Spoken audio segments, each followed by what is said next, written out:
마라나타.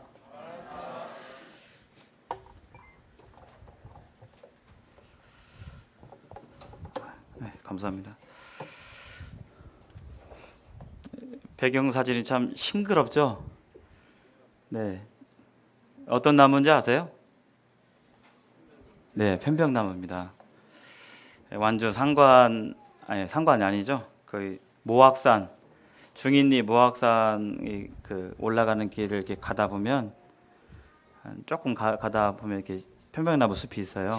네, 거기서 찍었는데 참 주님이 만드신 실록이 너무나 아름답다, 그런 생각을 가져봤고, 또 성도님들께도 보여드리고 싶었습니다, 이 사진을.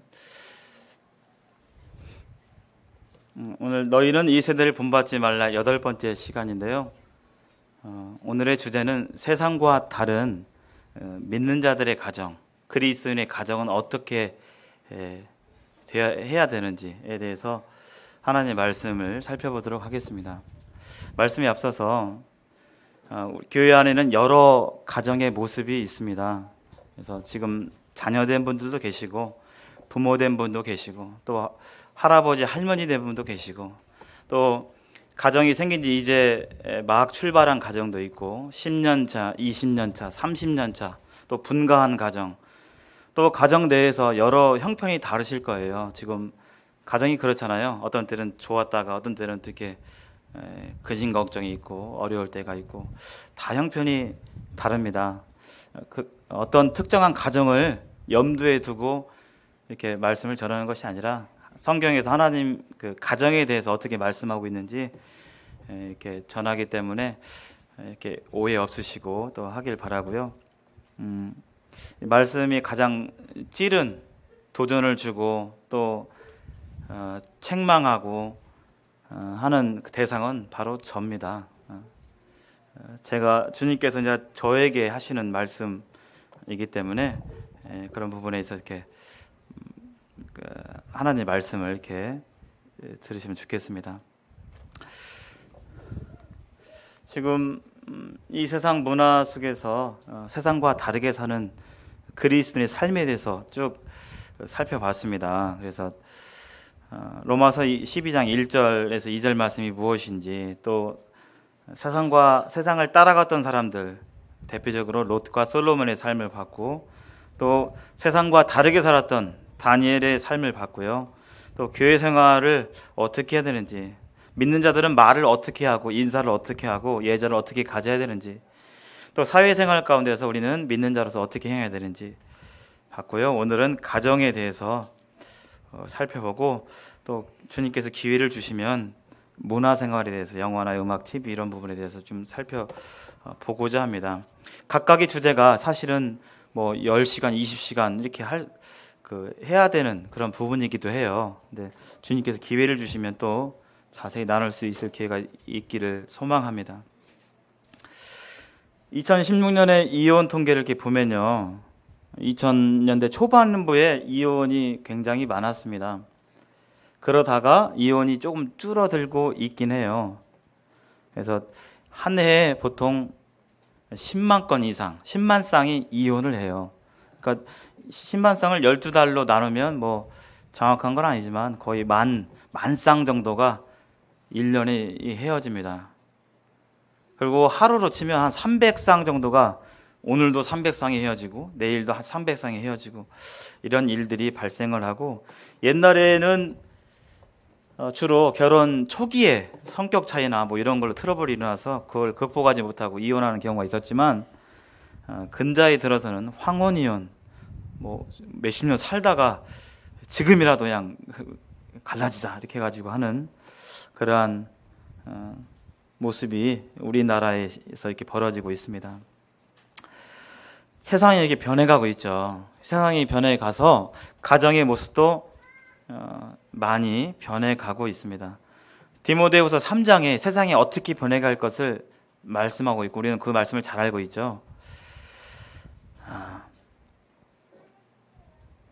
네, 너는 이것을 알라. 말세에 고통을 한 때가 이르러 사람들이 자기를 사랑하며 돈을 사랑하며 또 자랑하며 교만하며 비방하며 부모를 거역하며 감사하지 아니하며 거룩하지 아니하며. 이 말세에 사람들의 성향이 또 이 사회적인 추세 분위기가 이렇게 될 것이라고 성경은 이미 2000년 전에 말씀했고, 또 우리가 지금 이 말세에 그것을 눈으로 확인하고 본 바이기도 합니다. 그 가운데서 우리의 가정도, 가정의 모습도 변해가고 있다는 것이죠. 세상은 물질주의 가운데 있어요. 돈이면 다 되고, 돈이면 내가 원하는 것들을 어느 정도 얻을 수 있는. 그래서 지금도 돈을 열심히 벌려고 많은 사람들이, 믿지 않은 사람들이 특히 더 그렇고요.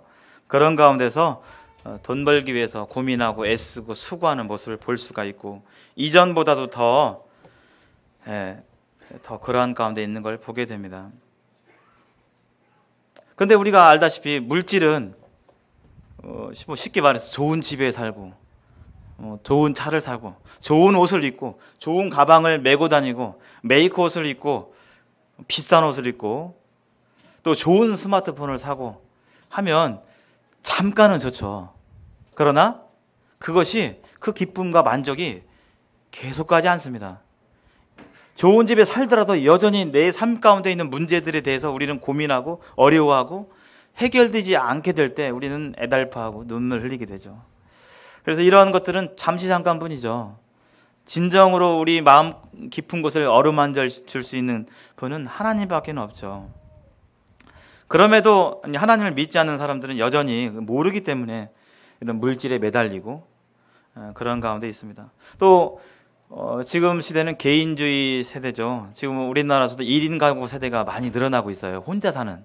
그래서 결혼을 안 하는 사람도 늘어나고요. 에이, 그냥 결혼하면 고생이고, 그냥 그러니까 안 하는 사람도 늘어나고, 또 시대가 돈을 요구하고 여러 가지 조건들을 요구하다 보니까 결혼을 그냥 못하는, 어려워서 못하는, 하고 싶은데 잘 안 되는 그런 사람들이 많이 늘어나서 1인 가구가 많이 늘어나요.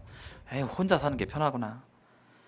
그리고 이 매체가 발달함에 따라서 막 깨톡이라고 하죠. 우리 가족끼리도 막 깨톡으로 대화하고, 얼굴 대면에서 얼굴 표정 보면서 또 그때그때 상호작용하면서 이게 대화하기보다는 우리 어린 세대들은 이 카톡이나 뭐 이 깨톡이나 이런 걸 하는 것이 훨씬 편하고, 오히려 이렇게 만나서 이렇게 대면하면 어색해하고, 이런 개인주의 성향 가운데 우리는 그런 사회 가운데 살고 있습니다. 또 권위가 붕괴되어 있는 시대에 살고 있습니다. 뭐 탈권위라고 하는데, 저는 권위가 붕괴되었다.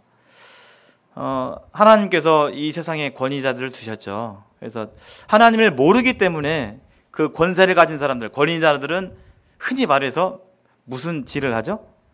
갑질을 하죠. 리더로서 합당하게 이렇게 다스리고 해야 되는데, 그것을 알지 못하기 때문에 자신의 권위를 남용하고 자신의 지위와 권력을 이용해서 밑에 있는 사람들을 괴롭히고 하는 그런 모습들을 우리는 TV에서 심심치 않게 볼 수 있습니다. 뿐만 아니라 권위 아래에 있는 사람들은 이게 또 들이박아요. 제가 보면 이 죄성이 들이박는 성향이 있어요. 이렇게 사회생활하고 직장생활을 보면요, 어떤 집단이든지, 뭐 저는 교직에 있지만 교직사회도 그렇고 회사도 그렇고, 리더자들은 뭐 다는 그렇지 않겠지만 대부분은 그래도 수많은 경험과 또 경륜과 연배 속에서 리더의 자리에 올라갑니다. 그래서 그것을 경영하게 되죠. 그래서 하다 보면 물론 이상한 사람도 있죠, 개 중에는. 근데 대부분은 좋은 배려와 이런 것도 해줘요. 근데 대부분은 그런 배려나 이런 것들은 잘 생각이 안 나요. 잘 잊어먹어요. 그런 생각을 잘 안 해요. 이것도 해주고 저것도 해주고 편히 봐주고 뭐 이런 것도 있는데, 전혀 없던 게 아닌데, 그런 것들은 별로 생각지 않고 서운하게 했던 거, 또 부당하게 했던 그런 자그마한 실수에 대해서 삼삼오오 모여서 그런 부분에 대해서 얘기하고 또 들이받고 하는, 권위를 인정하지 않는, 머리됨을 인정하지 않는 그런 시대에 살고 있습니다. 학교도 마찬가지예요. 학교도 많이 붕괴됐어요. 교사의 권위가 거의 없어요. 좀 심각한 수준에 있습니다. 물론 다는 그렇지 않습니다. 제가 지난주죠. 오늘이 이번 주가 주의 첫날이니까 지난주에 중학교 모 교사 형제님으로부터 이제 대화를 전화를 한 40분 정도 통화를 하다가 이런저런 얘기 하다가 그 형제님은 중학교에 계시니까 들었었는데 인격적으로 어려움을 갖고 있는 많은 학생들이 있다고 그래요. 예를 들어서 복도를 지나가다가 선생님이 누구야 안녕? 이렇게 하면 어떻게 반응이 나와야 되죠? 안녕하세요 선생님 이렇게 되는데 학생들 다는 그렇지 않습니다. 일부죠. 일부. 뭐야 재수없어요. 안녕 누구야 안녕 이렇게 인격적인 반응이 나오면 우리는 정상적으로는 인격적인 반응으로 반응해야 되겠죠. 근데 그렇지 않은 학생들도 있어요. 예.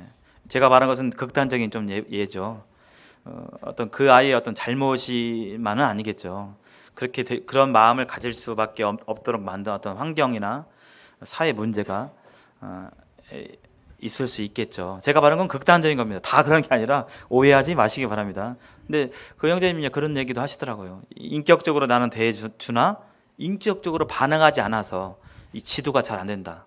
그래서 예전 같으면 막 옛날에는 말도 안 되는 이유로 막 두드러 맞았어요. 그쵸?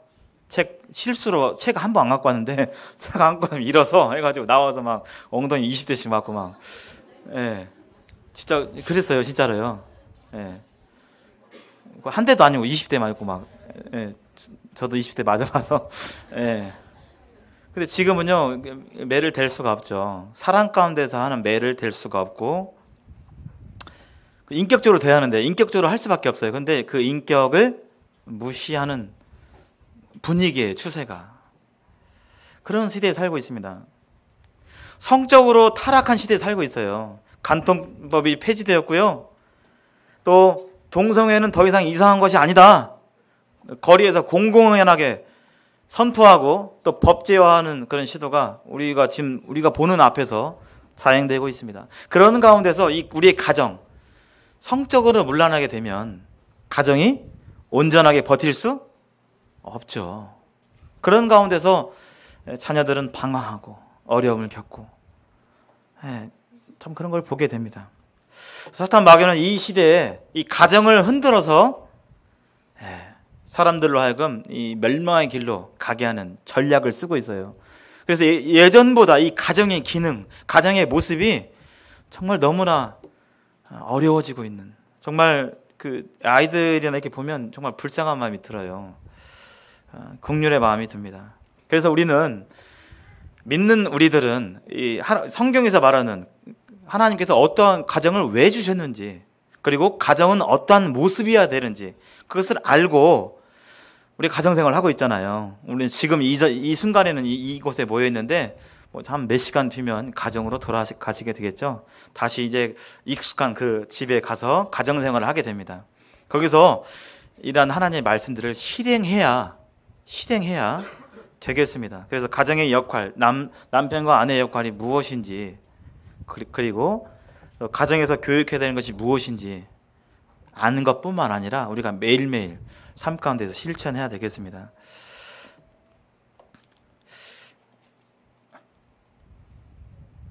자, 먼저 가정의 목적과 의미를 이렇게 보게 되는데요. 마태복음에 예수님께서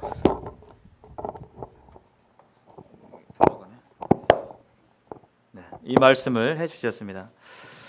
예수께서 대답하여 이르시되 사람을 지으시니가 본래 그들을 남자와 여자로 지으시고 말씀하시기를 그러므로 사람이 그 부모를 떠나서 아내에게 합하여 그 둘이 한 몸이 될지니라 하신 것을 읽지 못하였느냐.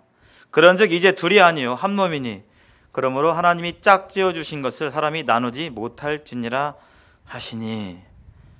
그래서 결혼제도를 만드신 분이 바로 누구시죠? 하나님이십니다. 결혼제도를 통해서, 결혼을 통해서 가정이 이루어지는데 이 결혼을 만드신 분이 하나님이시고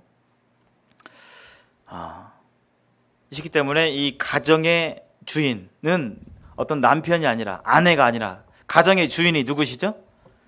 하나님이십니다. 내 가정, 하나님이 이루어주신 이 나의 가정의 주인은 하나님이십니다. 내 인생의 주인이 하나님이시듯 내가 속한 이 가정의 주인도 하나님이신 것을 마음 가운데 늘 염두에 두셔야 되겠습니다. 그래서 창세 때 하나님께서 가정을 통해서 결혼을 통해서 가정을 만드시고 가정을 만드신 분이 하나님이시고 또 구속사적인 하나님의 구속의 역사를 보면 구속의 말미에요. 뭐가 있죠? 하나님의 나라에서 교회와 그리스도의 혼인잔치가 있어요. 어린 양의 혼인잔치. 그래서 하나님의 경륜에서 보게 될 때 창세 때 결혼을 만드시고 또 구속사적인 하나님의 경륜 가운데 그 후반부에 구속의 경륜의 이 절정에 어린 양의 혼인잔치가 있음을 말하고 있어요. 그래서 이 결혼과 가정은 하나님의 이 놀라운 구속사 가운데 있는 것이죠. 그래서 이 가정의 주인은 하나님이신 것을 우리가 확인해 볼 수 있습니다. 그렇기 때문에 이 가정의 원리가 바로 그리스도와 교회의 원리로 설명될 수가 있어요. 에베소서 5장 22절에 이 말씀이 있습니다. 우리 강길성 장님이 한번 앞에서 읽어주실까요? 아내들이여 자기 남편에게 복종하기를 주께 하듯 하라. 이는 남편이 아내의 머리됨이 그리스도께서 교회의 머리됨과 같음이니 그가 바로 몸의 구주시니라. 그러므로 교회가 그리스도에게 하듯 아내들도 범사에 자기 남편에게 복종할지니라. 남편들아 아내 사랑하기를 그리스도께서 교회를 사랑하시고 그 교회를 위하여 자신을 주신 같이 하라. 이 비밀이 크도다. 나는 그리스도와 교회에 대하여 말하노라. 네, 감사합니다. 이 남편과 아내의 관계를 지금 그리스도와 교회를 통해서 성경은 말하고 있어요. 남편이 뭐냐, 아내가 뭐냐 하게 될 때 그 관계를 그리스도와 교회를 통해서 말하고 있습니다. 때문에 남편과 아내, 진정한 남편과 아내의 관계 또 의미에 대해서 구원받지 않고서는 하나님의 이 사랑을 입지 않고서는 사실을 제대로 알 수가 없죠. 세상에 수많은 강연들이 있어요. 부부쌤이나 뭐가 있지만 성경과 관련이 없다면 사실은 그것은 인간의 경험이고 맞을 수도 있고 틀릴 수도 있습니다. 근데 성경은 남편과 아내 가정의 모습에 대해서 그리스도와 교회에 대해서 말하노라 라고 얘기하고 있어요. 좀 이따 자세히 살펴보겠습니다. 때문에 이 교회의 진리를 잘 알지 못하면 가정의 모습, 또 남편과 아내의 역할이나 이런 부분에 대해서 제대로 알 수가 없게 되죠. 그러면 가정이 제대로 돌아갈 수 없게 됩니다. 하나님이 주신 행복한 가정은 어떤 모습이어야 되는가? 그래서 가정의 주인이 하나님이시기 때문에 가정 또한 내 개인 또한 하나님의 영광을 위해 존재하듯이 가정 또한 누구의 영광을 위해 존재한다고요? 하나님의 영광을 위해서 존재한다. 이것을 늘 잊지 마셔야 됩니다. 우리 집 주소가 있잖아요. 뭐 전주시 완산구, 덕진구 어디 있는데 우리 집이 딱 있는데 내 집이 존재하는 이유가 뭔가? 그냥 살아가는 건가? 그게 아니라 하나님의 영광을 위해 나의 집은 존재한다. 우리 가정은 존재한다. 이렇게 생각을 하시면 되겠습니다. 고린도전서 10장 말씀 있죠. 너희는 그런즉 너희는 먹든지 마시든지 무엇을 하든지 간에 다 하나님의 영광을 위하라 그랬잖아요. 그래서 가정이 존재하는 이유가 하나님의 영광을 위해서 존재하는 것입니다. 그래서 가정 속에서의 대화가 물론 가족 간에 어떻게 지냈어? 오늘 학교에서 어떻게 지냈어? 여보, 또 뭐 당신은 어떻게 지냈어? 이런 대화도 필요하지만 가정 가운데 중요한 대화의 한 축이 우선적으로 대해야 할 축이 우리 가정을 통해서 하나님께서 어떻게 하나님이 영광을 받으실지 여기에 대해서 서로 대화하고 또 하는 것들이 가정의 대화 문화 가운데 반드시 있어야 되는 부분이기도 합니다. 그것이 우선적이죠. 또한 가정은 안식처이기도 하고 회복의 장소가 되어야 합니다. 하나님께서 가정을 그러한 장소로 주셨어요. 그래서 가정에 들어오는 순간 일을 마치고 또 가정주부를 할지라도 가정에 있는 순간만큼은 마음의 스트레스가 풀리고 피로가 풀리고 마음이 편안하고 그런 장소가 바로 가정이어야 됩니다. 직장에서 스트레스 받고 또 정말 힘든 일을 겪고 머리가 지끈하고 몸이 피곤하고 그러한 상태에 있다 할지라도 가정에 들어서는 순간 그런 것들이 풀릴 수 있는 그런 공간이어야 됩니다. 그러려면 가족 간의 대화 가운데서 서로를 긍휼히 여겨 주셔야 돼요. 나도 지금 그냥 열받고 그냥 스트레스 받는데 누구를 챙겨? 이것이 아니라 남편은 아내를, 아내는 남편을, 부모님들은 자녀를, 자녀는 부모를 긍휼히 여기는 마음이 있어야 돼요. 불쌍히 여기는 마음. 우리 가족에 대해서, 내 가족에 대해서 내가 불쌍히 여기지 않으면 이 세상에 누가 그 불쌍히 여겨 주겠어요? 생각해 주겠어요? 근데 그 긍휼은 내 자신에서 나나요? 생겨나나요? 남편을 불쌍히 여기는 마음, 아내를 불쌍히 여기는 마음이 내 안에서 솟아나나요? 그렇지? 않습니다. 않아요. 그 긍휼히 여기는 마음은 내 안에서 안 생겨요. 안 생겨요. 주님으로부터 생겨요. 그렇기 때문에 각자가 주님과 소통 가운데서 공급받지 아니하면 그런 마음이 생겨날 수가 없어요. 주님께 공급받지 아니하면 원망하는 마음이 생겨요. 자꾸 비교하는 마음이 들고 불만족스럽고 이런 마음이 생겨요. 그래서 내가 주님께 공급받지 아니하면 그런 긍휼한 마음은 생기지 않습니다. 그렇기 때문에 우리 각자가 남편은 남편대로 하나님과 소통하고, 아내는 아내대로 하나님과 소통하고, 자녀들은 하나님과 소통하는 가운데서 있게 될 때, 깨어 있게 될 때 이러한 가정의 본연의 이 회복과 안식처가 될 수 있는 것입니다. 또 하나, 가정은 복된 식탁이어야 되겠죠. 세상에 아무리 맛집이 좋고 감자탕은 제가 좋아하는 거죠. 네, 아무리 맛집인다 할지라도, 아내가 또는 엄마가 해주는 그 식탁만큼 건강을 챙겨주는 것은 없습니다. 음식점은 제가 다 돌아보지 않아서 확인할 바가 없죠. 양심적으로 하는 음식점도 있고, 또 돈 벌기 위해서, 원가 아끼기 위해서 싼 것을 그냥 몸에 좋지 않은데 싼 거 그냥 싹 쓰는 데도 있고. 그러나 아내분들이 또 엄마가 해주는 그 음식은 장 볼 때부터 아무거나 사나요? 안 삽니다. 이게 여러 가지 있어도 그 중에서 들어서 보고 안 보고 살펴보고, 그래도 깨끗하고 좋고 이런 걸 확인하고 사고, 또 집에 와서 그것을 정성 들여 다듬고, 이렇게 해서 식탁에 올라오죠. 그래서 이 가정 가운데서 그러한 아내와 또 엄마의 그 정성 들인 음식을 통해서 가족들의 건강이 유지될 수 있는 것이죠.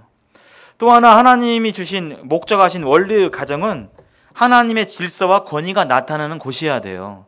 그냥 가정 가운데 아무 질서도 없고 무질서하고 아무나 막 얘기하고 그냥 다수결로 막 되고, 이게 아니라 하나님께서 가정 가운데 질서와 권위를 주셨어요. 그래서 그것을 알고 그것이 세워지는 가정일 때 그 가정은 행복해질 수 있습니다. 그래서 남편과 아내의 위치와 역할이 있는 것이죠. 또 자녀의 역할이 있는 것이죠. 또 하나, 하나님이 설계하신 가정은 그 안에서 신앙교육을 하라고 말씀하고 계세요. 신앙교육. 좀 이따 자세히 보겠는데요. 이거 그냥 교육을 알아서 저 학교에서 배우겠지, 또 학원에서 배우고, 또 심지어는 교회에서 또 배우고 하겠지, 나는 일하고 피곤하니까 바빠. 그것은 하나님이 설계하신 원래의 모습이 아닙니다. 좀 자세히 보겠습니다. 첫 번째 이제 부부 관계인데요. 어떤 세상의 가운을 보니까, 우리 성도님들 가운 있으세요? 가운. 네. 제가 믿지 않을 때 저희 집 가정의 가운은 가와 만사성 이런, 뭔 뜻인지 잘 몰랐는데 하여튼 좋은 말이 가지고 어렸을 때 그렇게 막 알고 있었어요. 여기 보니까 여자 말을 잘 듣자. 이게 7글자이기 때문에 어떤 뉘앙스인지 잘 모르겠어요. 복종과 권위와 복종의 관계 속에서는 이 말은 이렇게 되면 안 되겠죠.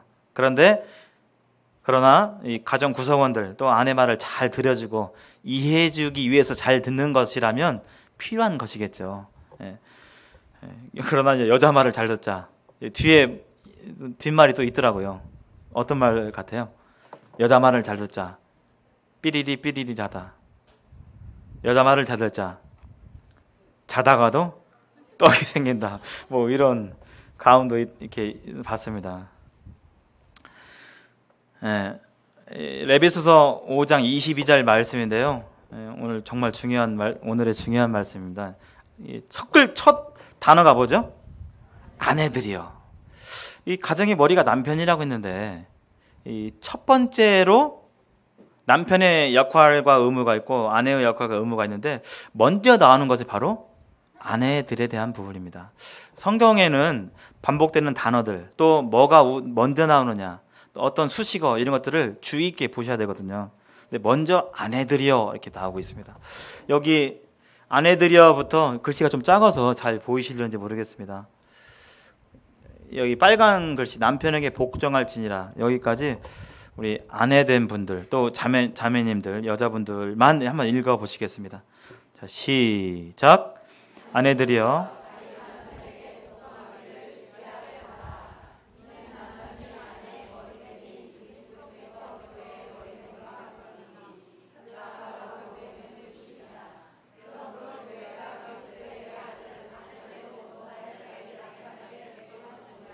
네, 감사합니다.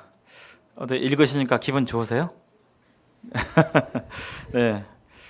여기 그닥 누구나 다 흔쾌히 좋아하지 않는 단어가 있습니다. 바로 복종이란 단어죠.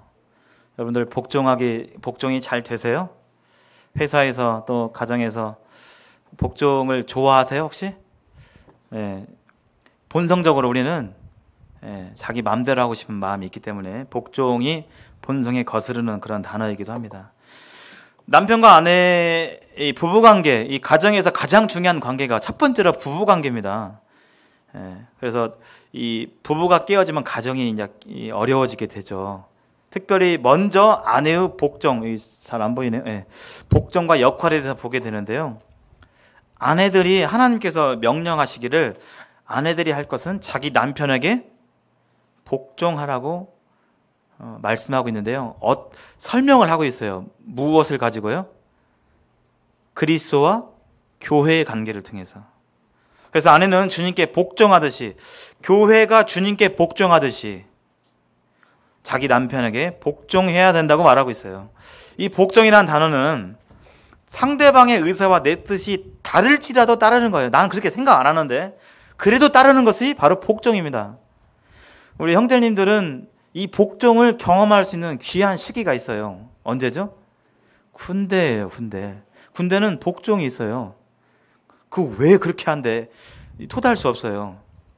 흔히 저도 그렇게 해본 적이 있는데 흔히 그러죠. 이 장정들 20살, 21살짜리들 장정들을 한 30명 모아놓고 자, 오늘의 과업을 말하겠다. 오늘은 막사 앞에 있는 구덩이를 가로 세로 7m씩 깊이 2m씩 파겠다.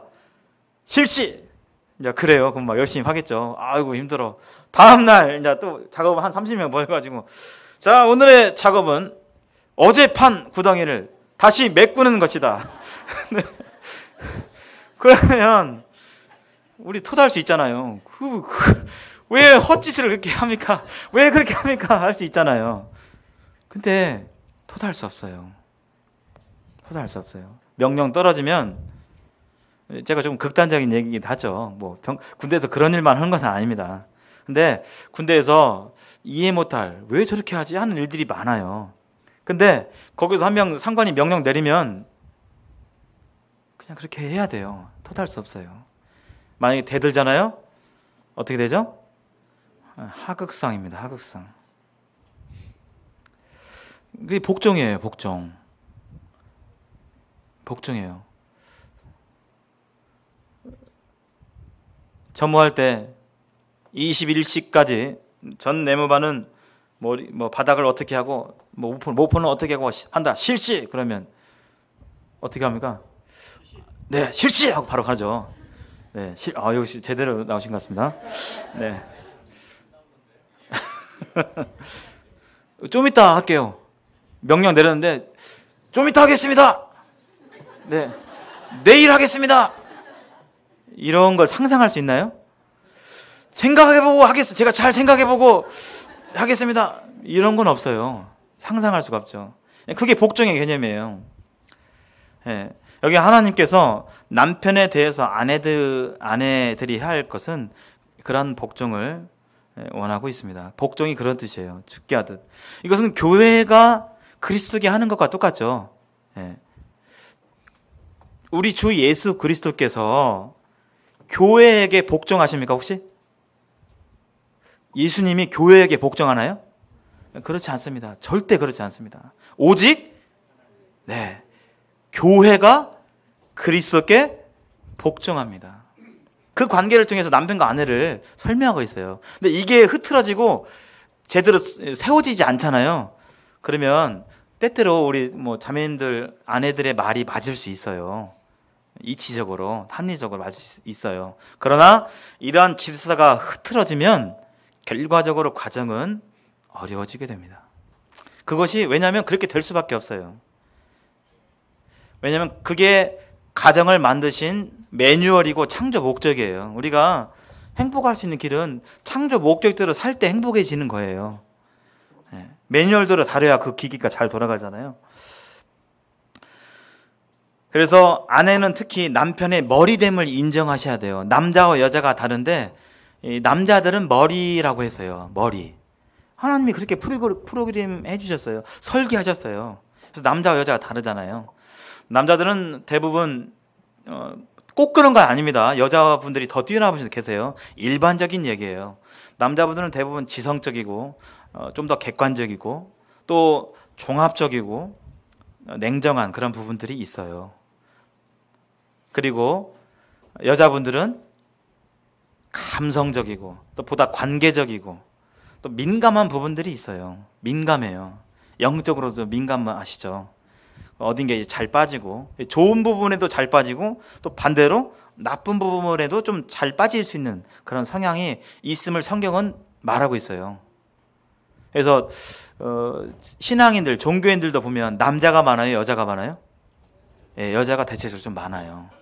그리고 교회 안에 그런 민감성도 때때로 자매님들이 이렇게 민감한 부분들이 좀 있습니다. 반대로 악한 부분에도 악한 그런 이단이나 이런 부분에도 누가 더 빠질 수 있는 위험이 있어요? 여자들이 좀 더 빠질 수 있는 그런 성향이 있음을 성경은 고린도전서와 넣을 쓰는 부분에서 그렇고 누가 더 먼저 죄를 지었느냐? 아담보다 하와가 먼저 죄에 빠졌다. 이걸 얘기하면서 질서에 대해 설명할 때 이제 그 부분을 얘기를 하고 있어요. 그래서 모든 남자들은 머리이기 때문에 머리됨을 인정해 주셔야 돼요. 그가 비록 어릴지라도 또 어떤 지금 우리가 여러 역할을 하고 있잖아요. 저도 어머니의 아들이면서 한 여자의 남편이면서 또 장인 장모의 사이이면서 여러 역할이 있잖아요. 그가 남자이면 이 머리됨을 훼손하는 그런 말이나 행동을 좀 삼가하셔야 돼요. 그가 어릴지라도. 얘가 비록 어릴지라도 이 남자아이는 장차 가정을 이끈 인도자고 머리이기 때문에 그 머리를 훼손할 수 있는 그 상처 주는 말 이런 부분들은 조심하셔야 됩니다. 자녀를 키울 때부터. 여기 또 그래서 아내는 남편에게 복종해야 되고 또 남편의 머리됨을 인정해 주셔야 돼요. 머리됨을. 또한 집안일을 성경은 해야 된다고 말하고 있습니다. 집안일. 여기 그대로 젊은 여자들을 교훈하되 그 남편과 자녀를 사랑하며 신중하며 순전하며 집안일을 하며 서원하며 자기 남편에게 복종하게 하라. 이는 하나님의 말씀이 비방을 받지 않게 하려 함이라. 여기 집안일을 해야 한다고 그랬죠. 집안일을 한다. 그래서 이 집안일에 대한 일체적인 그 대상이 아내인 것을 이렇게 보게 됩니다. 남편은 그건 하지 마라 그건 아니고요. 남편은 아내를 사랑하기 때문에 도와줘야 되겠죠. 또 디모데전서 5장에도 이렇게 얘기하고 있어요. 그러므로 젊은이는 시집가서 아이를 낳고 집을 다스리고 대적에게 비방할 기회를 조금도 주지 말기를 원하노라. 집을 다스린다고 되어 있죠. 이 아내들이 집을 다스릴 것을 말하고 있습니다. 여기서 집을 다스린다는 의미는 집안을 잘 관리한다, 돌본다는 의미가 있어요. 빨래가 막 썩어나가고 집에 곰팡이와 이불이 막 탕내가 나고 막 음식물 쓰레기는 막 집안이 엉망이 돼가 있잖아요. 일단 그 부분의 책임, 그것을 해야 될 대상은 1차적으로 아내가 되겠죠. 그러나 책임은 누가 져요? 가정의 책임은 남편이 지는 거예요. 남편이. 책임자가 남편이에요. 가정의 머리니까. 그러나 가정일에 대한 일차적으로 실제적으로 해야 될 대상은 아내죠. 남편은 그 아내를 사랑하기 때문에 자발적으로 도와주는 것이죠. 뒤에 나옵니다. 그래서 아내의 역할과 지위가 분명히 하나님께서 말씀해 주셨어요. 우리 자매님들 남편에게 이렇게 복종하시고 계시죠? 네, 그렇게 믿고 있겠습니다. 여기까지는 이제 형제님들이 이제 흐뭇해 하셨는데, 네, 지금부터는 좀 반대입니다. 남편의 권위와 역할이에요. 여기 파란 글씨로 써인 부분 우리 남자분들만 읽어보실까요? 여기까지만 읽어보겠습니다. 시작. 남편과 아내 사랑하기를 그리스도께서 교회를 사랑하시고 그 교회를 위하여 자신을 주신 같이 하라. 네, 이게 남편들에게 하시는 하나님의 명령이요 말씀입니다. 아까 아내들은 남편에게 복종하라고 그랬죠. 근데 남편들은 어떻게 하라고 했어요? 아내를 사랑하는데 어떻게 사랑하라고요? 자신을 주심같이, 예수님이 하신 것 같이. 예수님은 교회를 위해서 어떻게 하셨죠? 목숨을 버리셨어요. 자, 보세요. 복종하는 게 더 쉽습니까? 목숨 버리는 게 더 쉽습니까? 이 목숨 버리는 게 더 어려워요. 목숨을 버려서 죽도록 사랑해야 되는 것이 하나님의 명령이에요. 더 어렵습니다. 이게 그렇죠. 그래서 남편은 그리스도께서 교회를 위해서 목숨을 주심같이 아내를 사랑해야 돼요. 이것이 명령입니다. 하나님 말씀이에요. 여기서 이 주님이 우리에게 보여주신, 먼저 하신 그 사랑을 한번 자세히 한번 보세요. 그 사랑은요, 무조건적인 사랑이에요. 절대적인 사랑이에요. 이뻐서, 사랑할 만해서, 사랑하는 그게 아니에요. 주님이 우리를 구원하셨는데, 우리 각자를 부르셨고, 우리를 위해서 십자가에서 그 물과 피를 다 쏟으시기까지 사랑하셨는데요. 우리 자신 한번 보세요. 우리가 그러한 사랑을 받을 만 했습니까? 주님께 한 가지라도 봐줄 만한 것들이 있었습니까?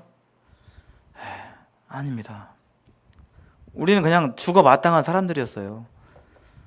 사랑할 구석이 일도 없는, 우리 젊은이들 표현으로, 젊은이들 표현이요, 그 어떤 전혀 없다를 일도 없다 이렇게 표현해요.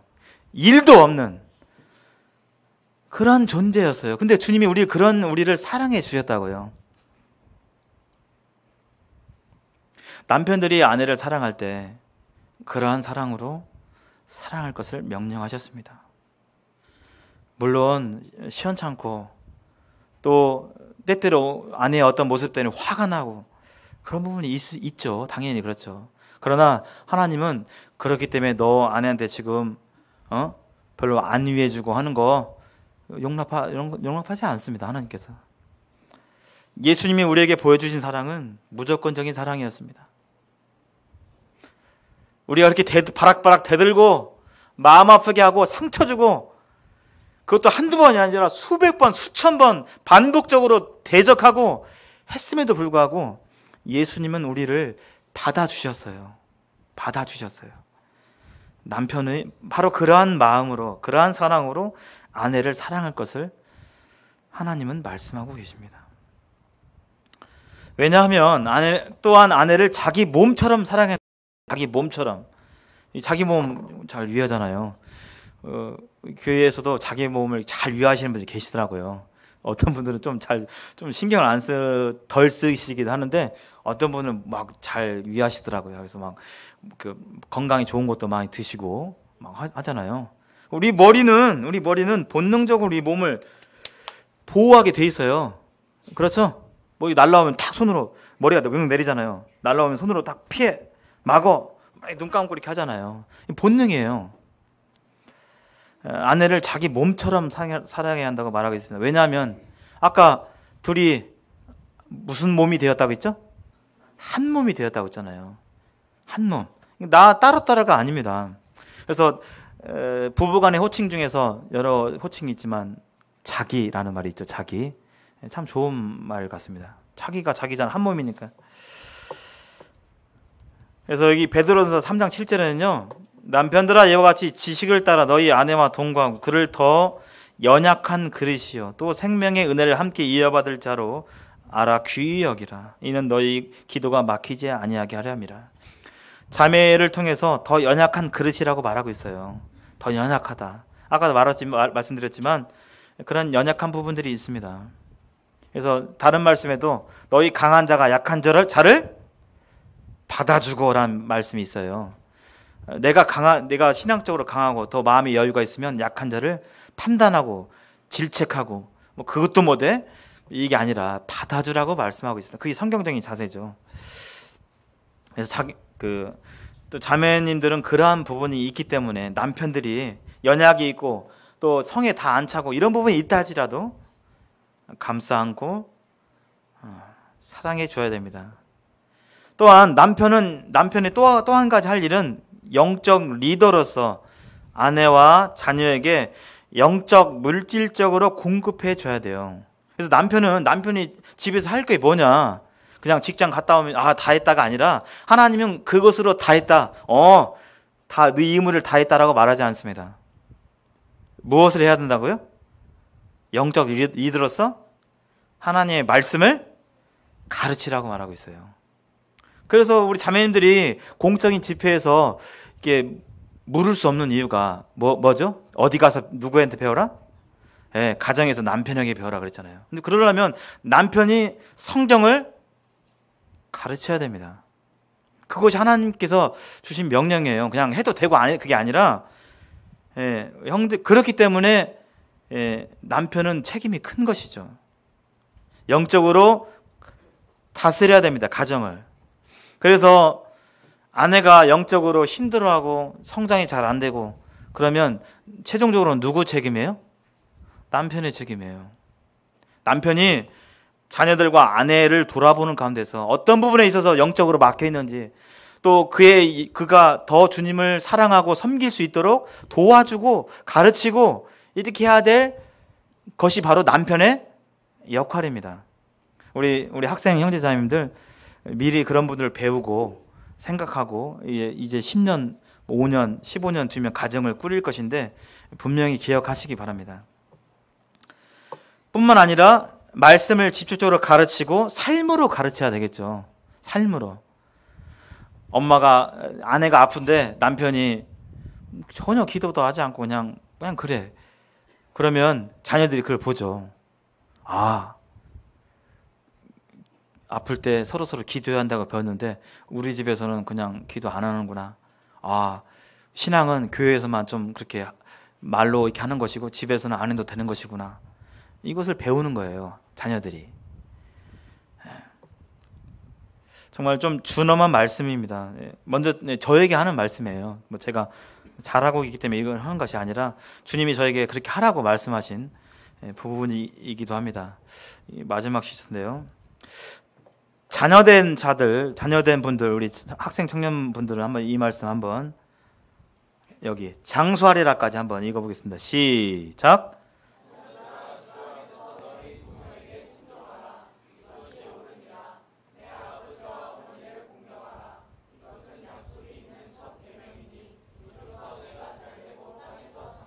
네, 감사합니다.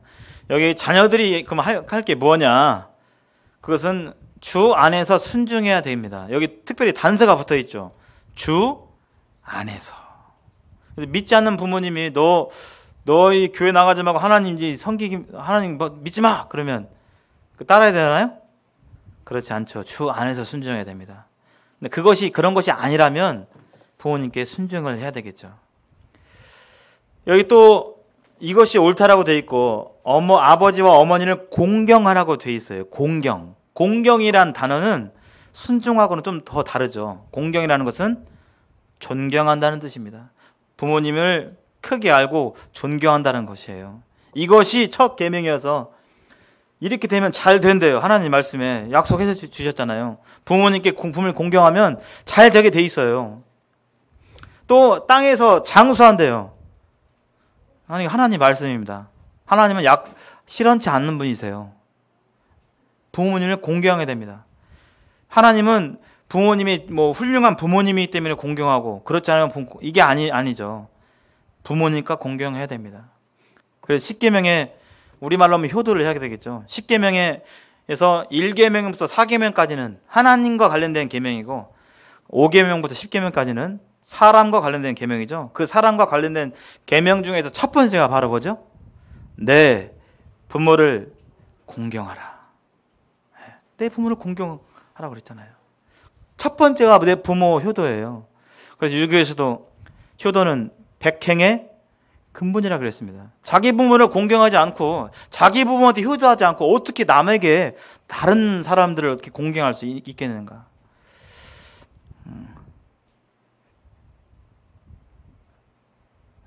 제일 중요한 교훈이죠. 노래에도 이런 게 있잖아요. 형제님들은 군대 가서 불렀는데 우리 송지훈 형제 혹시 군대에서 불렀어요? 그 어머님 은혜? 나 실제 이거 불렀어요? 안 불렀군요. 가스실 들어가면 주로 그거 부르거든요. 예. 가스실 들어가가지고 반동 준비 한 다음에 이제 어머니 노래 실시 그러면 이제 나 실제 괴로움 다 잊으시고 기르실제 밤낮으로 애쓰는 마음 진 자리 마른 자리 가라뉘시며 손발이 다 닳도록 고생하시네. 하늘 아래 그 무엇이 넓다리요. 부모님의 희생은 가히 없어라. 네, 마지막에 이제 어머님의 희생인데 그냥 부모님으로 바꿨습니다. 부모님께 효도해야 되는 거예요. 그것이 하나님의 명령이고 말씀입니다. 그래서 부모님을 함부로 생각하지 아니하고 부모님 무시하지 아니하고 하는 것이 바로 부모의 본분입니다. 또 아비들은 시간이 좀 지났네요. 아비들은 자녀를 노엽게 하지 말고 오직 주의 교훈과 훈계로 양육하라고 말씀하고 있습니다. 여기 분명히 또 아까 여기서도 반복적으로 얘기하고 있죠. 주의 교훈과 훈계로 양육해라.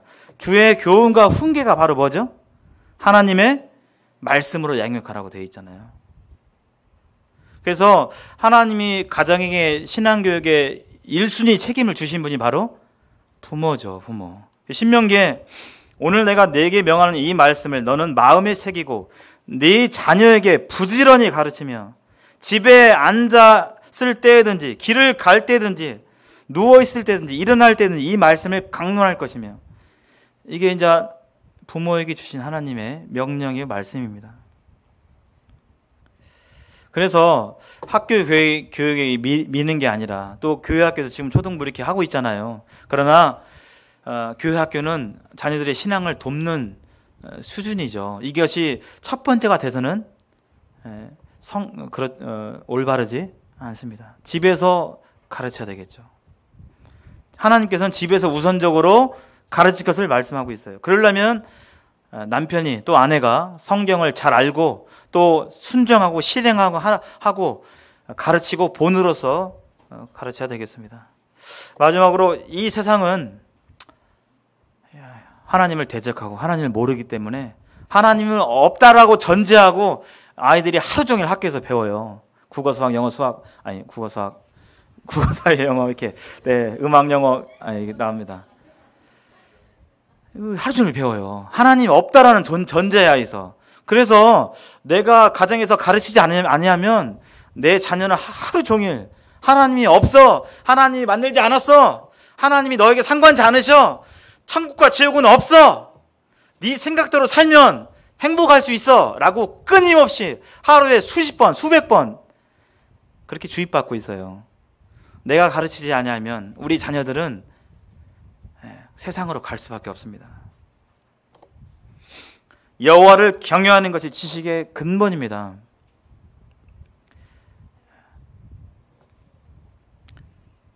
하나님을 놓치면 다 놓치게 됩니다. 그래서 시편에서도 있잖아요. 우리 자녀들이 행복한 삶을 살게 되기를 모든 부모님들이 바라시잖아요. 복 있는 사람은 악인들의 꾀를 따르지 아니하며 죄인들의 길에 서지 아니하며 오만한 자들의 자리에 앉지 아니하고 오직 여호와의 율법을 즐거워하며 그의 율법을 주야로 묵상하는도다. 그는 시냇가에 심은 나무가 철을 따라 열매를 맺으며 그 잎사귀가 마르지 아니함 같으니 그가 하는 모든 일이 다 형통하리로다. 여기 열매가 맺고 모든 일이 형통되는 그러한 삶을 사는 우리의 자녀 어떻게 하면 된다고요? 여기 하나님의 말씀을 즐거워하고 주야로 묵상하는 그렇게 되면 자녀들이 행복한 삶을 살 수 있대요. 우리 솔로몬이 했던 것처럼 또 우리 이미 많은 부자들과 권력자들이 말하고 있는 것처럼 돈으로 만족 안 되잖아요. 돈으로 행복 얻을 수 없잖아요. 권력으로 어떤 다른 것으로 절대 사람이 행복해질 수 없잖아요. 오직 우리에게 만족을 주시는 분은 하나님 뿐인 것을 우리는 다시 한번 확인하며 우리가 가정에서 남편과 아내의 역할을 충실히 해야 되겠습니다. 정리해 보면요, 오늘 이 시간 가정을 왜 주셨는지, 가정의 주인은 하나님이시고 가정이 왜 존재하는지 그것은 하나님의 영광을 위해서 존재하는 것을 우리가 살펴보았고요.